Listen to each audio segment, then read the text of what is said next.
You would be surprised if I told you that as a kid, as soon as you start to walk or even just hold items, you already start using data structures and algorithms every day.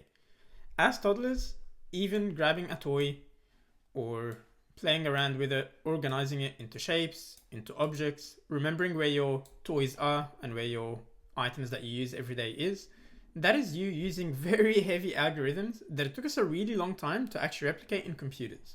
And you used it straight away before you can even walk or talk sometimes.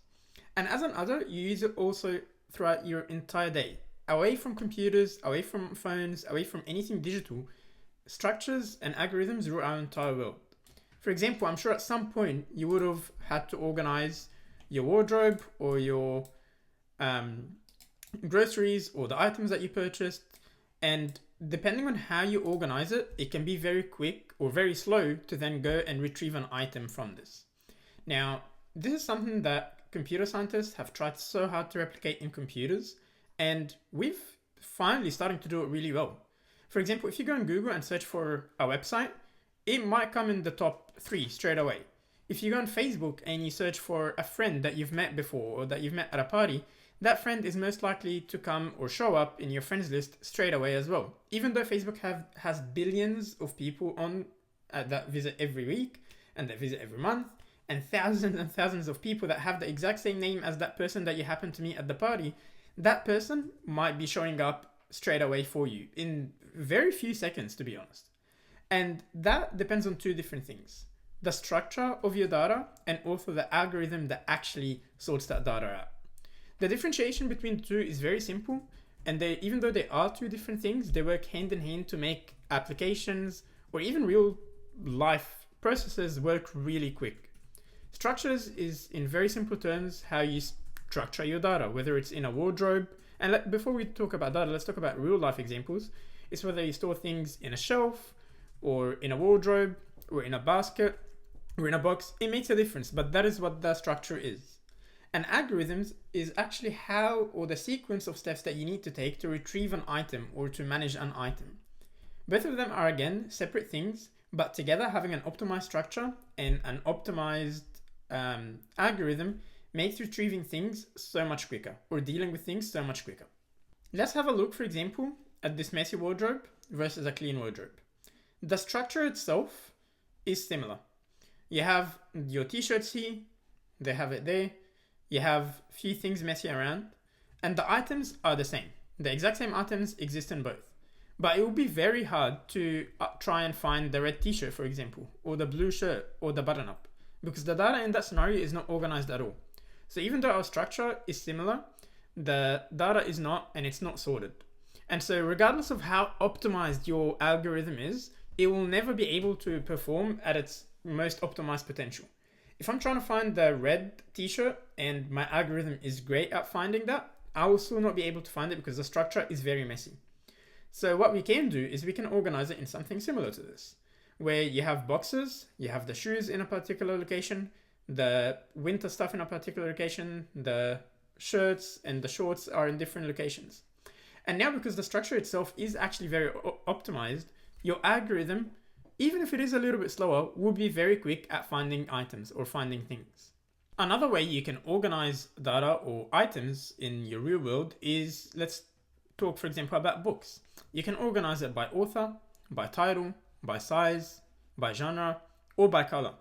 And that way, instead of having all the books scattered throughout a shelf, you can straight away go towards the particular author that you want, or the title, or the genre, whatever, and that makes it much quicker to actually retrieve the data. So in this scenario, the structure and the algorithm work hand in hand. Now the structure here is that it's separated by elements. So you can separate it by the author, for example, or the title, or the shape. The algorithm needs to also be optimized so that it does have a sequence of things to do. For example, if you want a particular book and you know who the author is, the sequence would be not to check the title or the shape. It would be to check the author. If you only know the title of the book, then your algorithm needs to be looking through the titles, not the author. So even though the structure stays the same, the algorithm actually plays a big role into how you retrieve this information. One of the very heavily used structures is a tree. And if you're studying data structures and algorithms, you would hear that word tree so many times.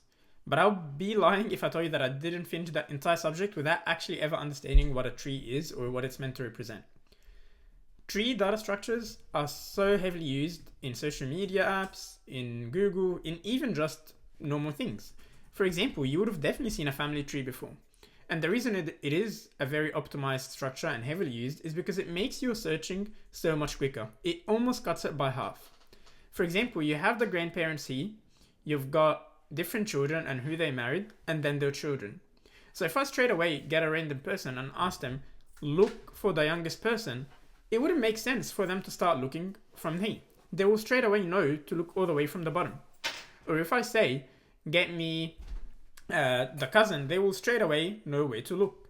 That is because automatically having a tree cuts your searching or the effort that you need to do by half every single time. Instead of having to look to everyone, if I want to have a look at the youngest person, I'm looking straight away at the bottom. If I want to look at the aunt, I'll be looking straight away towards her. And then her kids, straight away here as well, rather than having to go through each single item or element.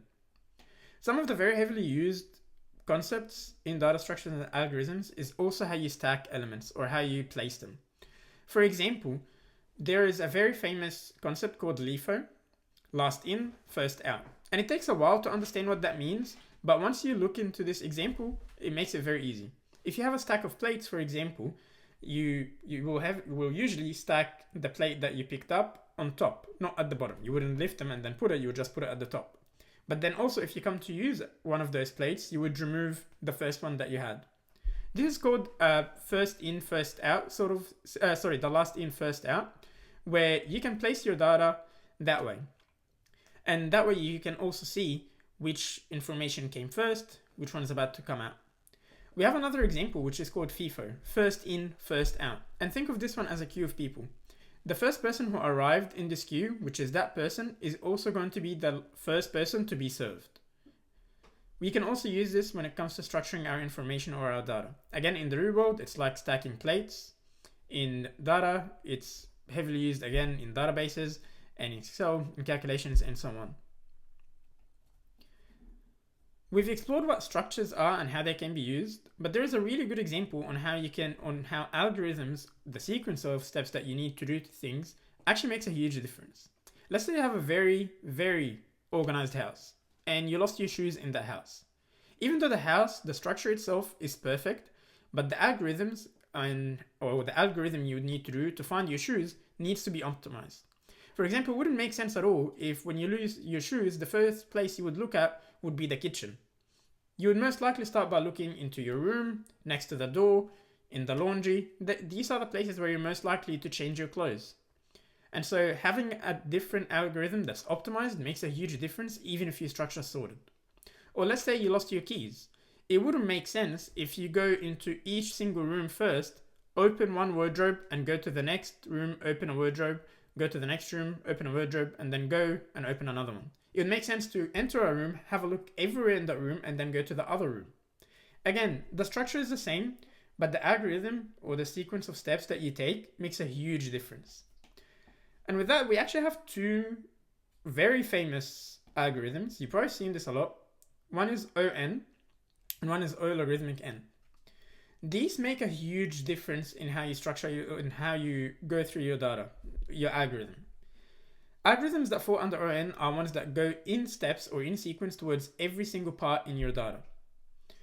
Now this can be useful, but this one is the greatest one. It's so much quicker. It basically cuts your search time by half. Just like that example over here where things were split, algorithms that depend on O logarithmic n take a very similar approach. And I'll actually show you a very quick experiment here. I'm going to get you to use a structured data versus an unstructured data. So this one is an unstructured one, and it uses this algorithm, which means it will be going through each single item. And what I'll ask you to do is to find me the turtle. Now we're going to start out 3, 1, 2, 3. Now I'm going to give you a few seconds. You can maybe pause this video until you do find the turtle, the sea turtle. And I want you to measure how long it took you to do that. Now, hopefully it wasn't too long, but what I'll do now is we're going to go again once I reveal this, I'm going to count to 3, find the total, and check how long it actually took you. So here you go. Again, you can pause this video and look for it and try and measure how long it took you. Now, straight away, for me at least, in this example, and maybe we can remove this so that we have a good look. This is unstructured, and so the structure itself is very poor. Everything is everywhere. You've got animals next to beds, next to buildings, next to vehicles.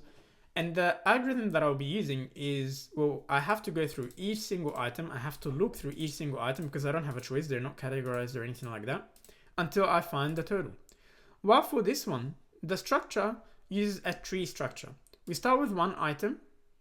It gets split into 2. So automatically, I can have a look here and I don't need to use any processes or invest my time or my vision to try and look for a total in a category that's titled items or vehicles. Straight away, it splits my time in half. I don't need to even look at this half batch. I had a look here, I saw animals, I saw things, I'm looking for a total, that's an animal. I found it straight away. And I hope that you tell me also how long it took you. And that is the difference between structured and non-structured environments, plus a good algorithm. Now, what I'll actually do is, my wife who's sitting next to me, she hasn't seen this before. We're also going to get her to come and test this live. So she will be asked the exact same question. She heard me talk, but she hasn't seen this at all. And we're also going to measure how long it will take her to find the C total in a structured versus unstructured object. I got the stopwatch here. As soon as I unreveal this, try find the C total, and then let me know as soon as you find it, okay? Right. I'm gonna start 1, 2, 3.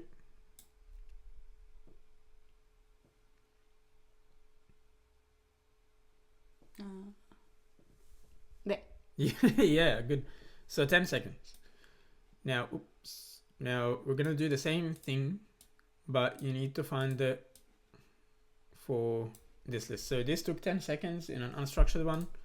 Let's see how long it takes. Once I reveal this, tell me if you find it. 1, 2, 3. Yeah. Nice. So that took 4 seconds. So you can go. So that is the difference in real life between having structured versus unstructured objects and structures and algorithms when it comes to identifying items or fetching items. And I want you to see, this is just a very simple example, but software that is growing heavily, and now we have that everywhere, like Facebook, like Google, like ChatGPT, like TikTok, they need to be able to operate very quickly in seconds. If you're searching for a video, it's expected that you find that within seconds. And so having heavily optimized structures and heavily optimized algorithms makes a huge difference when it comes to this. Thanks so much for watching. I hope you did enjoy this new way of making a video, and let me know what you think in the comments.